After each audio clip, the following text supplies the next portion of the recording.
ল্যান্ডফোর্ড যে গাড়িটা, অর্থাৎ ওইটারই অ্যানাদার ভার্সন হচ্ছে রেঞ্জার, যেটা আপনার রিভ আকারে আসছে, রেঞ্জ এক্সটেন্ডার টিভি।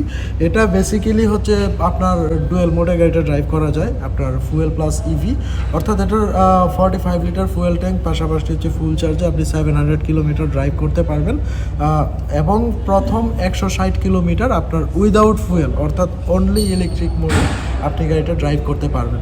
আর এটার ইঞ্জিনের বিশেষত্বটা হচ্ছে 1500 সিসি একটা ইঞ্জিন, এটা আপনার গ্যাসোলিন ডাইনামার কাজ করবে, অর্থাৎ ব্যাটারিটা আপনার হচ্ছে ইঞ্জিনটা ব্যাটারিকে চার্জ করবে, ব্যাটারির থ্রুতে আপনি গাড়িটা ড্রাইভ করতে পারবেন, অর্থাৎ আপনার সাউন্ডলেস এবং কমফোর্টেবল যে জার্নিটা এটা আপনি করতে পারবেন। আর পাশাপাশি যেহেতু এটা 6 সিটের একটা গাড়ি, ভিতরের হেড স্পেস এবং ফুড স্পেস পর্যাপ্ত পরিমাণে পাবেন, অর্থাৎ আপনার অথেন্টিক যে কমফোর্টনেস এটা খুবই বেটার পাবেন। এবং যেহেতু 4 হুইল ড্রাইভের একটা গাড়ি, অফরোডিংয়ের ক্ষেত্রে আপনার ভাঙাচোরা রাস্তায় যে ঝাঁকির যে ব্যাপারটা, ওই ঝাঁকিটা লাগবে না।